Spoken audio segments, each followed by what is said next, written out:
बच्चों, आज हम चर्चा करेंगे प्रवास या हम जिसे माइग्रेशन कहते हैं। तो इस पर एक विस्तृत चर्चा करने से पहले कि प्रवास क्या है, इसके कारण कौन कौन से होते हैं और कितने प्रकार के प्रवास होते हैं या धाराएं कौन सी है और प्रवास से क्या परिणाम निकलते हैं या क्या प्रभाव होता है, इन सब पर बात करने से पहले मैं आपको एक छोटी सी कहानी सुनाना चाहूँगी जिससे आप प्रवास को बहुत अच्छी तरह से समझ पाएंगे। हमारे छत्तीसगढ़ में आपको पता है कि भिलाई में भिलाई स्टील प्लांट है। तो यहाँ पर एक व्यक्ति कार्य करते हैं इंजीनियर के रूप में, जिनका नाम है रामलाल। ये रामलाल यहाँ पर बीएसपी में कार्य करने के कारण रहते तो हैं, लेकिन इनका जन्म यहाँ पर नहीं हुआ है। इनका मूल निवास स्थान जो है वो बिहार है। इनके माता पिता बिहार के ही एक गांव में रहते हैं अभी भी, और इनकी पढ़ाई जो है वो बिहार के ही पास एक शहर में हुई और उसके बाद सर्विस लगने के कारण इनकी पोस्टिंग जो है वो भिलाई इस्पात संयंत्र में हो गई और यहाँ पर ये बस गए। यही इनकी शादी हो गई। शादी के बाद इनके 2 बच्चे हो गए। 2 बच्चों में भी एक जो है वो पढ़ाई करने के बाद यूएसए में सेटल हो गए हैं और एक जो है वो सूरत में है। तो बच्चों, इस कहानी से आपको क्या समझ में आ रहा है? और ये तो एक व्यक्ति की हमने कहानी बताई और ऐसी ही कहानी जो है वो अपने आसपास जो है रहते हैं व्यक्ति, आपके जो पड़ोसी रहते हैं या आपके जान पहचान में, उन सब में ये कुछ इस प्रकार की घटनाएं जो हैं वो आप देखते होंगे या सुनते होंगे। हमने देखा कि ये जो रामलाल हैं ये तो मूलतः बिहार के निवासी हैं, वहीं उनकी पूरी पढ़ाई लिखाई हुई और सर्विस के कारण ये छत्तीसगढ़ में आकर बस गए। और चूँकि इनकी सर्विस यहीं थी इसलिए इनका पूरा परिवार यहीं पर बस गया और फिर बच्चे भी जो हैं वो यहाँ पर पढ़ने के बाद अच्छे पद में आ गए और कोई विदेश में जाकर बस गया और एक बच्चा जो है वो दूसरे राज्य गुजरात के सूरत में बस गया। अब उनकी जो फैमिली होगी वो वहीं पर सेटल हो जाएगी। तो हम क्या देख रहे हैं कि प्रवास हुआ। प्रवास मतलब एक व्यक्ति का एक जगह से दूसरे जगह की तरफ स्थानांतरण हुआ।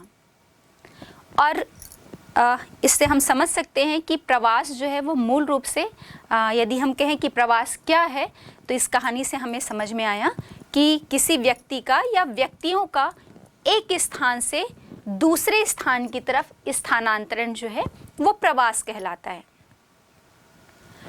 ये प्रवास कई कारणों से हो सकता है। जैसे अभी हमने देखा था, इसमें ये जो कहानी थी इसमें प्रवास का कारण या उस रामलाल नाम के व्यक्ति के एक स्थान से दूसरे स्थान की ओर स्थानांतरण का जो कारण है वो उनकी सर्विस थी, उनका जॉब था, जिसके कारण वो एक राज्य से दूसरे राज्य में आकर बस गए।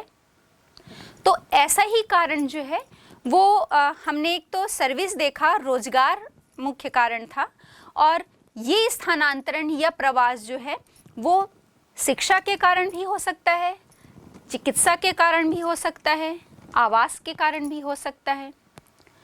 और यदि हम प्राचीन समय में नज़र डालें या देखें तो हमें समझ में आएगा कि ये स्थानांतरण या प्रवास व्यक्तियों का, जनसंख्या का, वो प्राचीन काल से ही होता आ रहा है। प्राचीन काल में भी भोजन की तलाश में, जल की तलाश में या एक उपजाऊ भूमि की तलाश में व्यक्ति जो है वो स्थानांतरित होते रहे हैं। तो प्रवास या व्यक्तियों का जो स्थानांतरण है ये कोई वर्तमान की नई घटना नहीं है, ये तो प्राचीन काल से ही होता आ रहा है। और हम देखेंगे कि जो प्राचीन समय में व्यक्ति जो है वो जल की तलाश में, किसी उपजाऊ भूमि की तलाश में या भोजन की तलाश में, तब भी वो एक स्थान से दूसरे स्थान तक स्थानांतरित होते रहे हैं। तो ये नई घटना नहीं है, प्राचीन काल से ही हो रही है। और अभी वर्तमान में हम कहें तो इसकी प्रवृत्ति जो है वो बदल गई है। अब उच्च शिक्षा प्राप्त करने के लिए यदि आपके आसपास के शहर में कोई शिक्षा का या उच्च शिक्षा प्राप्त करने का कोई साधन नहीं है, तो आप अपने राज्य से या अपने शहर से एक शहर से दूसरे शहर की तरफ, या और अच्छी उच्च शिक्षा का साधन दूसरे राज्य में है तो आप दूसरे राज्य की तरफ प्रवास करते हैं। या अभी जो हमने एक छोटी सी कहानी देखी उसमें सर्विस भी एक कारण था, मतलब रोजगार के कारण भी हमें एक स्थान से दूसरे स्थान तक स्थानांतरित होना पड़ता है। और एक अच्छी चिकित्सा भी जो है वो प्रवास का मुख्य कारण हो सकती है। तो प्रवृत्ति जो है वो अभी थोड़ी बदल गई है, लेकिन प्रवास प्राचीन काल से ही हो रहा है। अब हमने ये तो देखा कि प्रवास क्या है, अब इसके प्रकार देख लेते हैं। तो प्रकार जो है 2 प्रकार के होते हैं। पहला उत्प्रवास होता है और दूसरा आप्रवास। उत्प्रवास मतलब एमिग्रेशन, जब किसी एक स्थान से दूसरे स्थान की तरफ प्रवास होता है, या मैं कहूँ कि व्यक्तियों का स्थानांतरण होता है, तो जिस स्थान से व्यक्ति दूसरे स्थान की तरफ जा रहा है, जिस स्थान से जा रहा है वहाँ के लिए वो एमिग्रेंट होगा या एमिग्रेशन कहलाएगा वहाँ पर, क्योंकि वहाँ से व्यक्ति दूसरे स्थान की तरफ जा रहे हैं, तो ये उत्प्रवास कहलाता है। और जिस स्थान पर जा रहे हैं वो जिस स्थान पर वो जा रहे हैं वहाँ के लिए वो इमिग्रेंट होंगे या आप्रवासी कहलाएंगे। तो हम ये भी कह सकते हैं कि प्रवास या व्यक्तियों का स्थानांतरण जो है वो जनसंख्या के पुनर्वितरण का काम करता है, या जनसंख्या के पुनर्वितरण में इसकी अहम भूमिका है। वो कैसे? जैसे अभी हमने देखा उत्प्रवास या एमिग्रेशन, तो उत्प्रवास से जिस स्थान से व्यक्ति दूसरे स्थान की तरफ जा रहे हैं, जिस स्थान से उन्होंने प्रवास किया वहाँ पर जनसंख्या में कमी आ जाएगी, लेकिन जिस स्थान पर वो जा रहे हैं निवास करने के लिए वहाँ की जनसंख्या में वृद्धि हो जाएगी। तो जनसंख्या के पुनर्वितरण में इस प्रकार से इसकी एक अहम भूमिका है। हाँ, अब हम एक प्रकार और बात कर लें। ये प्रवास जो है वो ज़रूरी नहीं है कि व्यक्ति परमानेंटली किस स्थान पर जाकर रहना शुरू कर दे, इसके भी कई प्रकार हैं और इसके पीछे कारण जो है वो अलग अलग काम करते हैं। जैसे ये प्रवास स्थायी भी हो सकता है और अस्थायी भी हो सकता है। इस कहानी का ही हम उदाहरण लें तो इस पे हमने देखा कि वहाँ पर ये जो रामलाल हैं वो जॉब के कारण, अपने रोजगार के कारण छत्तीसगढ़ में आकर वो स्थायी रूप से बस गए, क्योंकि उनकी जॉब जो है वो स्टील प्लांट में ही रहनी थी, इसलिए वो यहाँ पर छत्तीसगढ़ के परमानेंट निवासी जो हैं, या हम कहें स्थायी प्रवास, ये स्थायी रूप से वो यहाँ पर आकर बस गए। लेकिन अगर आप अपने आसपास, जैसे आप सब्जी लेने जाते हैं सुबह सुबह, तो आसपास के गांव से जो सब्जी लगाते हैं, सब्जी उगाते हैं बाड़ी में, वो अपनी सब्जी को बेचने के लिए आसपास के शहर में आते हैं।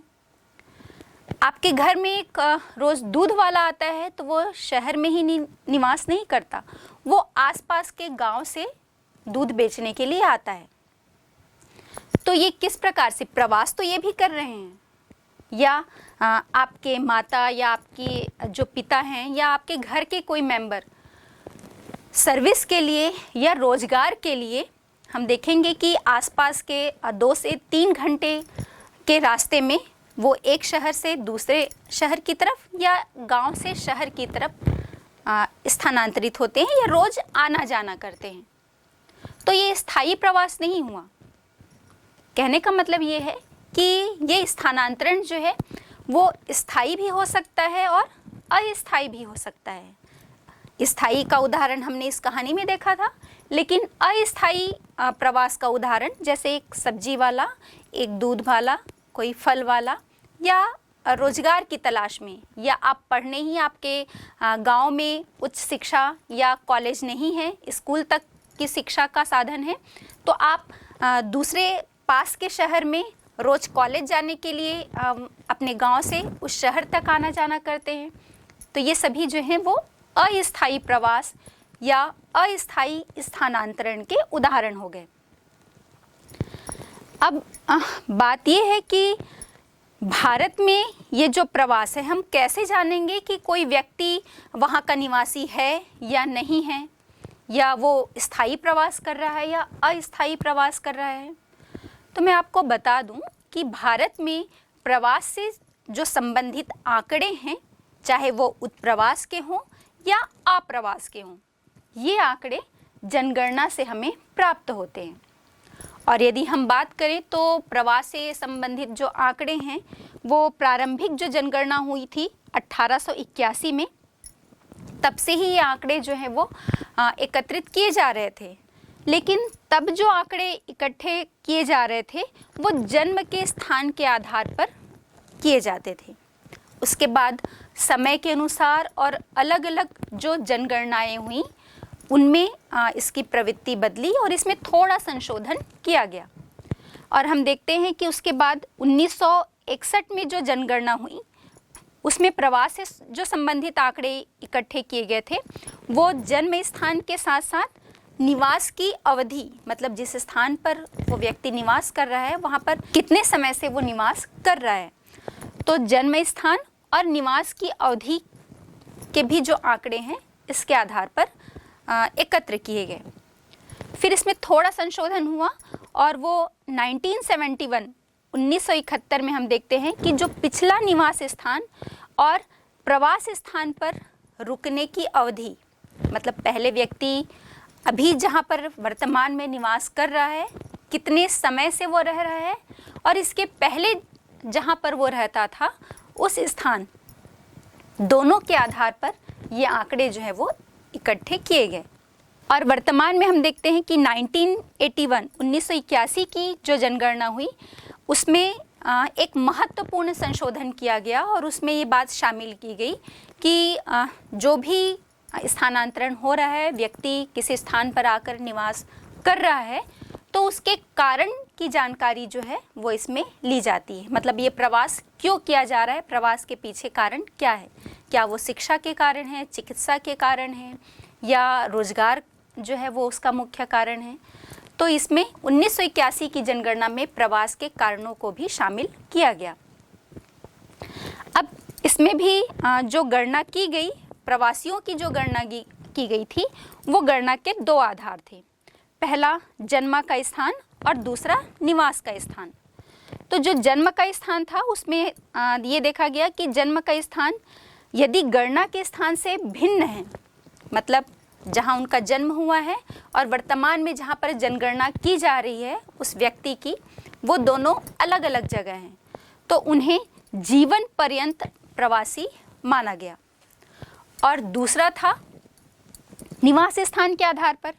तो जो निवास स्थान के आधार पर किया गया उसमें निवास का स्थान पिछले निवास स्थान से यदि भिन्न है तो पिछले निवास स्थान के अनुसार उस व्यक्ति को प्रवासी माना गया। तो हम देखते हैं कि प्राचीन या हम प्रारंभिक जनगणना की बात कर रहे हैं, तब से ही ये आंकड़े, प्रवास से संबंधित आंकड़े इकट्ठे किए गए और समय के अनुसार जो है उसमें थोड़ा संशोधन किया गया। अब अगला हम देखते हैं कि प्रवास की धारा, स्ट्रीम्स ऑफ माइग्रेशन, मतलब किस तरफ, किस ओर जो है वो प्रवास हो रहा है, ये भी एक महत्वपूर्ण बात है। तो प्रवास की धाराओं में जब हम बात करेंगे तो ये मुख्य रूप से दो प्रकार होते हैं। पहला अंतर्राष्ट्रीय प्रवास या इंटरनेशनल माइग्रेशन, और दूसरा होता है आंतरिक प्रवास। इंटरनेशनल या अंतर्राष्ट्रीय प्रवास, जैसे कि यदि आप भारत के निवासी हैं, या हम इस कहानी पे ही, हमने जो ये छोटी सी कहानी देखी थी रामलाल की, उसमें हमने देखा कि उनके जो दो बच्चे थे उसमें से एक जो बच्चा है वो यूएसए में सेटल हो गया। तो ये क्या हुआ, भारत के छत्तीसगढ़ राज्य से उस व्यक्ति ने कहाँ प्रवास किया, यूएसए या संयुक्त राज्य अमेरिका में। तो एक हम क्या देख रहे हैं इस प्रवास में, एक देश से दूसरे देश की तरफ कोई व्यक्ति जो है वो जा रहा है। तो जब भारत से वो गया तो यहाँ के लिए वो इमिग्रेंट हो गया या उत्प्रवासी हो गया, लेकिन जब वो यूएसए में जाकर बस रहा है संयुक्त राज्य अमेरिका के लिए वो इमिग्रेंट या अप्रवासी कहलाएगा। तो जब एक देश से दूसरे देश की तरफ व्यक्तियों का स्थानांतरण होता है तो हम इसे अंतर्राष्ट्रीय प्रवास कहते हैं। और दूसरा होता है आंतरिक प्रवास। तो आंतरिक प्रवास में हम देखेंगे कि एक देश के अंदर ही जो है वो प्रवास होता है, लेकिन एक देश के अंदर ही जब प्रवास हो रहा है तो वो कैसा होगा, या तो एक राज्य से दूसरे राज्य की तरफ जाएंगे व्यक्ति, या फिर एक राज्य के अंदर ही जो है वो प्रवास होगा। तो इसको भी हम थोड़ा देख लेते हैं। आंतरिक प्रवास के भी दो प्रकार हो गए, पहला अंतर्राज्यीय और दूसरा अंतर्राज्यीय। अंतर्राज्यीय मतलब, जैसे मैं फिर से इस कहानी का ही एग्जाम्पल लेती हूँ कि इसमें हमने देखा कि रामलाल जो है वो बिहार से आकर छत्तीसगढ़ में बस गए। तो बिहार एक राज्य है और छत्तीसगढ़ दूसरा, मतलब एक राज्य से दूसरे राज्य की तरफ जब रामलाल ने स्थानांतरण किया, या हम कहें कि वहाँ पर वो आकर बस गया, तो ये अंतर्राज्यीय प्रवास हो गया। लेकिन अंतर्राज्यीय में इसके भी 4 धाराएं हैं। या तो व्यक्ति जो है वो उस राज्य के ही अंदर एक गांव से दूसरे गांव की तरफ प्रवास करेगा, या गांव से नगर की तरफ प्रवास करेगा, नगर से नगर की ओर प्रवास, या नगर से गांव की ओर प्रवास। तो इसमें हम अपने छत्तीसगढ़ में ही यदि एक उदाहरण लें तो हम देखते हैं कि ये जो धाराएं हैं, हम प्रवास की धारा देख रहे हैं, इसमें भी प्रवास का जो हमने देखा था ना प्रकार, मौसमी, दैनिक और वार्षिक। तो मौसमी प्रवास जो है वो हमें बहुत अधिक देखने को मिलता है। फिर हम इसमें चाहे अंतर्राज्यीय प्रवास की बात करें या अंतर्राज्यीय प्रवास, हमें मालूम है कि छत्तीसगढ़ के अधिकतर जो इलाके हैं वहाँ पर 6 महीने जो है वो कृषि कार्य किया जाता है। लगभग मैक्सिमम जो एरिया है वहाँ पर देखते हैं कि एक फसली धान ली जाती है। तो यहाँ के जो किसान हैं वो अगले 6 महीने में बेरोजगार हो जाते हैं। तो वो काम की तलाश के लिए या तो अपने गांव से दूसरे गांव की तरफ जाते हैं या गांव से शहर की तरफ प्रवास करते हैं। तो अंतर्राज्यीय भी प्रवास होता है और हम इसमें अंतर्राज्यीय प्रवास भी अपने छत्तीसगढ़ में देखते हैं। और हम ये देखेंगे कि इस 6 महीने में जब वो बेरोजगार होते हैं तो भारत के ही अलग अलग राज्यों, चाहे वो दिल्ली हो गया, हैदराबाद हो गया, यूपी हो गया, इस तरफ वो प्रवास करते हैं काम की तलाश में। और उसके बाद फिर जब कृषि के वो 6 महीने मतलब जून जुलाई मई जून का जो समय आता है तो उसमें फिर से वो अपने धान की बुआई या फसल की बुआई के लिए वापस अपने मूल स्थान की तरफ आ जाते हैं। तो ये हो गई प्रवास की धाराएं। हाँ, हम ये भी देखते हैं कि जो नगर से गांव की तरफ प्रवास हो रहा है वो क्यों होगा। गांव से नगर की तरफ प्रवास तो हमें समझ में आता है कि रोजगार की तलाश में। हम देखते हैं कि गांव में बहुत ज़्यादा जो रोजगार के साधन हैं वो उपलब्ध नहीं होते हैं, लेकिन एक शहर में यदि हम जाते हैं तो चाहे वो घरेलू कार्य हो या किसी ऑफिस में कोई काम हो, तो हमें बहुत सारे ऑप्शंस जो हैं वो शहर में काम के लिए या रोजगार के मिलते हैं। तो इसलिए गांव का एक जो युवा व्यक्ति है वो काम की तलाश में या रोजगार की तलाश में अपने गांव से शहर की तरफ प्रवास करता है। बच्चों, इसमें एक छोटी सी इम्पॉर्टेंट बात और है। जब हम गांव से शहर की प्रवास की बात करते हैं ना, तो जैसे हमने देखा कि प्रवास जो है वो जनसंख्या के पुनर्वितरण का प्रमुख आधार है। और इस जनसंख्या की ही जब हम संगठन की बात करते हैं, कंपोजिशन की, तो उसमें जो एक लिंग संगठन की बात आती है, जेंडर के अनुसार जब हम बात करें कि कितनी महिलाएं कितने पुरुष, तो उसमें भी प्रवास का एक हम कह सकते हैं महत्वपूर्ण भूमिका होती है। वो कैसे? जैसे गांव से नगर की तरफ प्रवास होता है तो गांव के अधिकतर जो युवा व्यक्ति हैं या तो वो रोजगार की तलाश में शहर की तरफ जाते हैं, या फिर हम देखेंगे उच्च शिक्षा की तलाश में या उच्च शिक्षा प्राप्त करने के लिए अपने गांव से दूसरे शहर की तरफ प्रवास करते हैं। तो हम क्या देखेंगे, जिस शहर में वो जा रहे हैं वहाँ पर जो मेल यूथ जनरेशन की जो मेल पॉपुलेशन है उनमें वृद्धि हो जाएगी। लेकिन चूँकि गांव में महिलाएं जो हैं, यदि उनके हस्बैंड चले जा रहे हैं या भाई है, युवा पुरुष की यदि हम बात कर रहे हैं, तो वो जो शहर की तरफ प्रवास कर रहे हैं, तो महिलाएं जो हैं वो उस गांव में बच जाती हैं। तो हम ये देखेंगे कि उस गांव में यदि हम जेंडर कंपोजिशन की बात करें तो महिलाओं की संख्या जो है, फीमेल पॉपुलेशन जो है वो हमें अधिक देखने को मिलती है। और अधिकतर हम देखते हैं कि हमारे पूरे भारत में जो हमारा समाज है वो एक पुरुष प्रधान समाज है, तो चाहे वो रोजगार के लिए हो या फिर शिक्षा प्राप्त करने के लिए, तो इसमें पुरुषों की ही भूमिका जो है वो महत्वपूर्ण होती है, या एक मेल पॉपुलेशन ही जो है वो अधिकतर माइग्रेट होता है। तो जेंडर कंपोजिशन में भी, लिंग संगठन में भी इस प्रवास की एक महत्वपूर्ण भूमिका होती है, या इसका प्रभाव हमें देखने को मिलता है। अभी हमने पूरी प्रवास की धाराएं देख ली। अब बात यह है कि कोई भी व्यक्ति हो, जिस स्थान पर उसका जन्म होता है, उसका जन्म स्थान, उसका मूल निवास स्थान उसे बहुत प्रिय होता है, उसे एक हम ये कह सकते हैं कि इमोशनल अटैचमेंट होता है उस स्थान के लिए। तो क्या कारण है कि वो मजबूर हो जाता है उस स्थान को छोड़कर दूसरे स्थान की तरफ जाने के लिए? तो इसमें हम देखते हैं कि प्रवास के जो महत्वपूर्ण कारण। तो आइए हम बात करते हैं प्रवास के इन महत्वपूर्ण कारणों पर कि किन कारणों से कोई व्यक्ति जो है वो एक स्थान से दूसरे स्थान की तरफ जो प्रवास या स्थानांतरित होता है। प्रवास में यदि हम बात करें तो हम ये देखेंगे कि पूरे भारत में हमको एक समान प्रवास की स्थिति जो है वो देखने को नहीं मिलती। इसमें भी स्थानिक भिन्नता है। स्थानिक भिन्नता मतलब जैसे यदि हम चले जाएं महाराष्ट्र में, तो हम देखते हैं कि अलग अलग राज्यों से महाराष्ट्र में आने वाले जो आप्रवासी हैं उनकी संख्या बहुत ज़्यादा है। सबसे ज़्यादा महाराष्ट्र में लोग जो हैं वो जाते हैं रोजगार की तलाश में।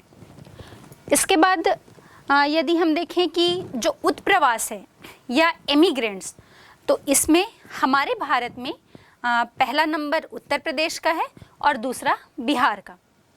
ये दो ऐसे राज्य हैं जहां से बहुत सारी जनसंख्या रोजगार की तलाश में दूसरे राज्य की तरफ प्रवास करती है।